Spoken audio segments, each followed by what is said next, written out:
Shalom, selamat malam Bapak Ibu Saudara yang dikasihi Tuhan.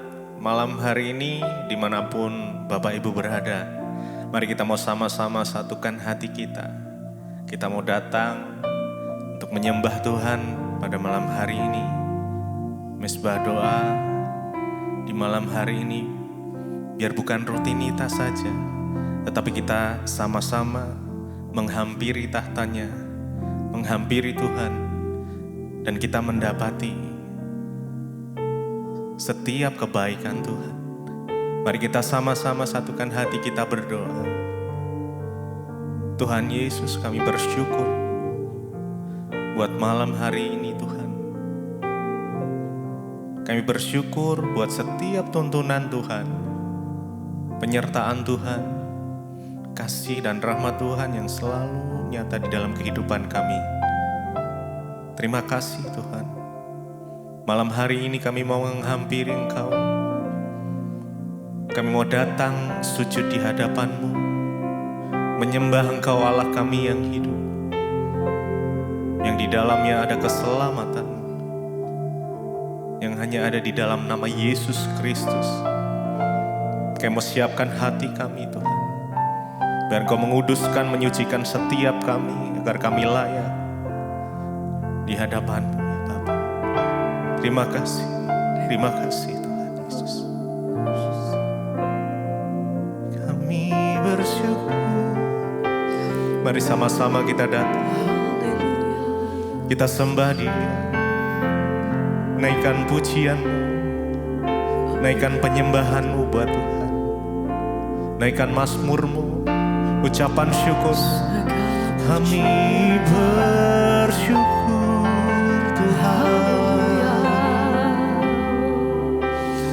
kami bersyukur Bapa. Terima kasih Tuhan. Engkau sungguh baik, Tak pernah berhenti kasih. Engkau sungguh baik Tuhan. Kasih-Mu selalu nyata, penyertaan-Mu sempurna. Terima kasih Tuhan. Mengalir hadirat-Mu, mengalir kuasa-Mu Tuhan. Oh haleluya, Yesus, ku sembah Kau, sujud di hadapan-Mu. Keinginan dalam hidupku hanya untuk menyembah-Mu, Yesus. Yesus, ku sembah Kau, sujud di hadapan-Mu. Keinginan dalam hidupku hanya untuk menyembah-Mu, Yesus. Kami sembah Engkau, Yesus, ku sembah Kau, sujud di hadapan-Mu. Keinginan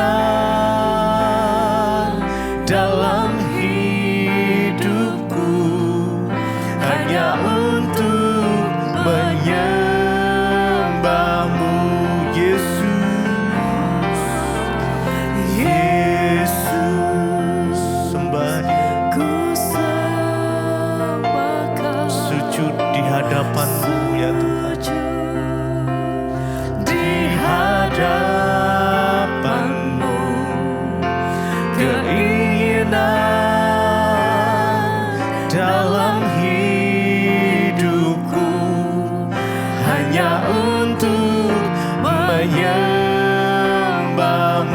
Mari lebih lagi Yesus sembah. Yesus, ku sembah Kau, sujud di hadapan-Mu, keinginan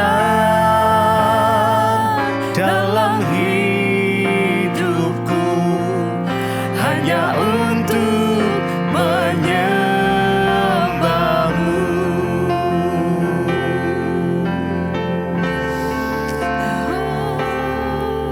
Sembah Tuhan, segala pujian bagi-Mu. kami sembah Engkau Yesus. layak Tuhan. Kami sembah Engkau Tuhan. Kami tinggikan Kau. Hanya Kau yang layak disembah. Terima Hanya kasih Engkau yang layak ditinggikan. mengalir kuat Hanya nama Yesus. Hanya nama Yesus yang layak.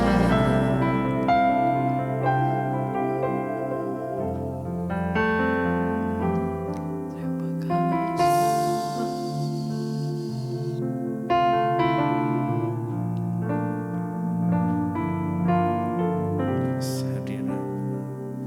Ku yakin Kau hadir di sini. Ku rasakan kuasa yang tak terbatas. Ku yakin Kau nyata di sini. Kemenangan terjadi di sini. Yakin Ku yakin Kau hadir di sini. Ku rasakan kuasa yang tak terbatas. Ku yakin Kau nyata di sini. Kemenangan terjadi di sini. Ku yakin Ku yakin Kau hadir Kau hadir di sini. dimanapun kami berada saat ini. Ku merasakan rasakan kuasa yang tak terbatas. Ku yakin Kau nyata di sini. Kemenangan Terjadi di sini. Ku yakin Kau hadir di sini.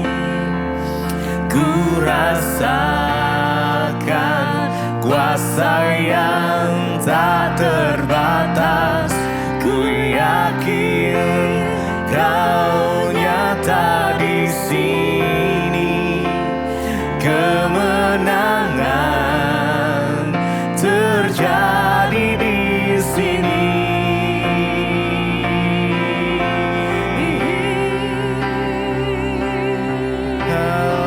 Hadirat-Mu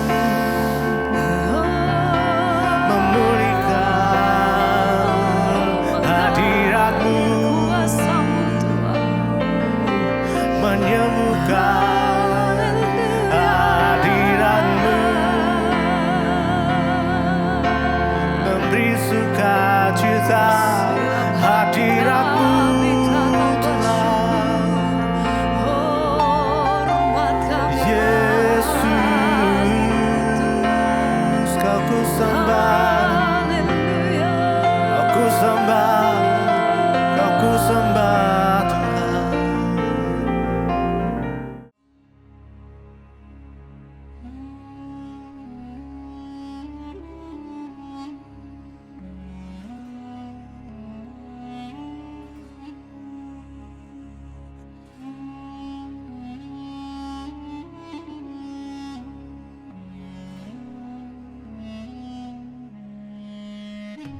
Itu seperti yang Tuhan Yesus bilang, jadi pembangunan bait suci itu di akhir zaman itu akan menjadi tanda akhir zaman.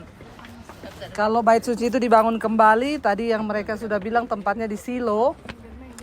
Ya, kalau itu dibangun kembali, nanti seperti yang kita tahu, sampai hari ini Yahudi itu belum menerima Mesias Yesus Kristus sebagai Tuhan. Mereka tidak menganggap Mesias itu Yesus, jadi mereka akan bangun bait suci itu, lalu mereka akan mengundang Mesias untuk masuk.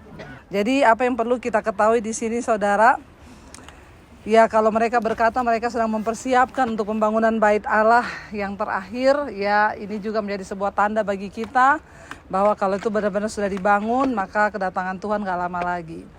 Jadi kita berjaga-jaga, ya semua yang terjadi. Jadi ada yang tanya, ya jadi kita bisa berdoa ke situ ya Bu. Ya, itu kan zaman perjanjian lama. Bait suci sudah di Tuhan Yesus sudah ketika dia disalibkan dikatakan tabir bait suci terbelah menjadi dua, tidak ada jarak lagi antara Tuhan dengan manusia. Makanya kita nggak perlu korban lagi untuk membakar kambing domba, darahnya dicurahkan untuk pengampunan dosa. Makanya dikatakan Yesus akan menjadi anak domba Allah yang menebus dosa kita. Jadi kita sudah nggak perlu lagi. Tetapi memang Alkitab sudah menubuatkan hal itu akan terjadi, akan dibangun lagi, nanti ada imam besar, ya dan kita percaya saudara, ya semua yang tertulis di Alkitab pasti akan tergenapi. Dari tempat ini kita tahu saudara bahwa ya mari, tapi banyak orang ya kayak tadi saya bilang di tembok ratapan. Ya banyak orang Kristen tuh Bu titip doa ya taruh di tembok ratapan. Yang berdoa di tembok ratapan itu Yahudi, karena memang mereka tuh masih datang ke situ, mereka belum percaya ada Mesias, dan banyak dari mereka yang berdoa di tembok ratapan meminta Mesias datang. Makanya saya mau bilang sama saudara, kalau saudara ikut-ikut berdoa di tembok ratapan berarti Anda Yahudi. Ya bahkan banyak yang bilang, Bu titip doa ya tulis di kertas masukin di tembok ratapan. Saya bilang nggak usah, lu masuk di kamarmu ada Tuhan di situ. Amin, amin, amin. Amin. Amin. Kita harus mendengar pengajaran yang benar saudara. Jadi saya berdoa ya hari ini nanti kita akan ke tembok ratapan. Ya orang Yahudi itu kan mereka tidak menerima perjanjian baru, mereka tidak mengakui Yesus. Jadi ya seperti itu kita sudah melihat tadi. Ya itulah saudara. Dan Yesus berkata di akhir zaman ketika orang itu meminta Mesias, antikris itu bisa bikin api turun dari langit, bisa bikin mujizat, bisa bikin tanda-tanda yang ajaib sehingga banyak orang akan percaya. Tapi kita yang sudah menerima Yesus, kita semua diselamatkan oleh darahnya, sudah tidak perlu lagi menyembelih kambing, domba, lembu jantan karena darah Yesus sudah menghapus dosa kita. Iya, Tuhan memberkati. Haleluya. Iya saudara, seperti yang kita lihat ya, di sini adalah tembok bait suci yang pernah ada di zaman Yesus saudara.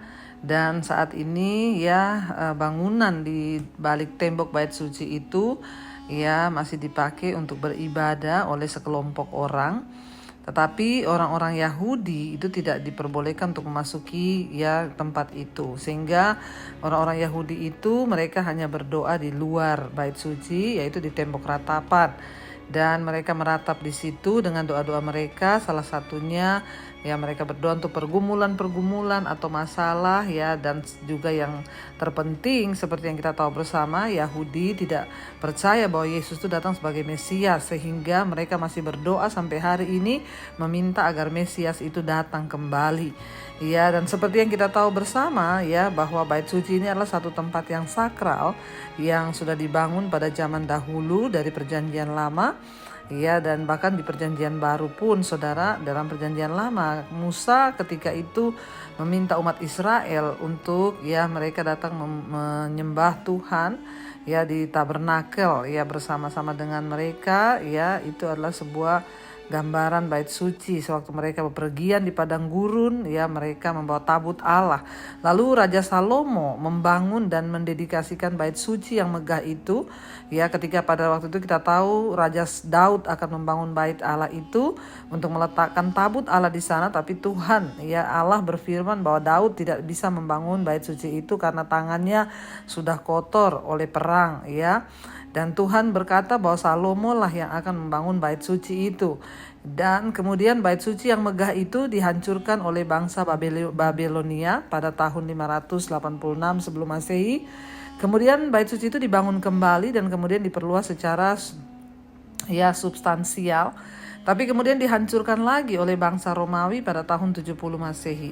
Kita lihat di sini tembok barat yang besar itu masih dapat dilihat di Yerusalem saat ini ya, di tempat ini, dan bahkan setelah ribuan tahun itu masih merupakan situs suci bagi bangsa Yahudi ya. Perjanjian baru memberikan penjelasan tentang Yesus Kristus, yaitu dia membersihkan bait suci. Ketika kita ingat ada orang berjualan di situ, orang-orang membawa dagangan di situ, dan Yesus itu menghardik mereka, menjungkir balikan semua dagangan-dagangan itu dan membersihkan pelataran bait suci yang sudah seperti pasar.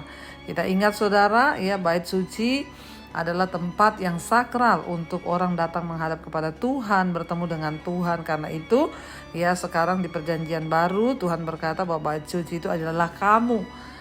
Kita tidak mencari lagi, Yesus berkata kamu tidak akan menyembah orang lagi di Yerusalem atau di gunung, tetapi kamu akan menyembah orang di bait suci, yaitu di dalam hati kita, dalam roh dan kebenaran.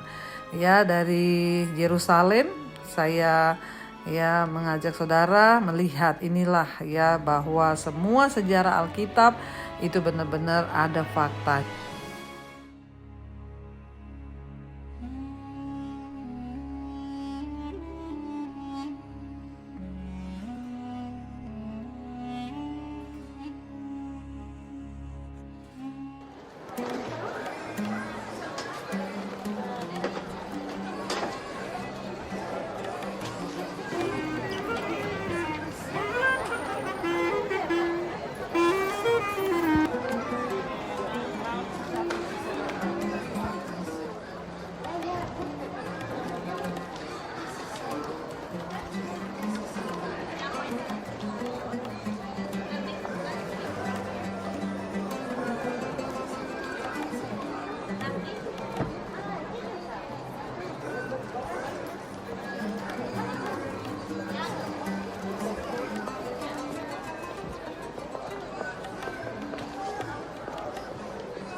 خليه إذا شئت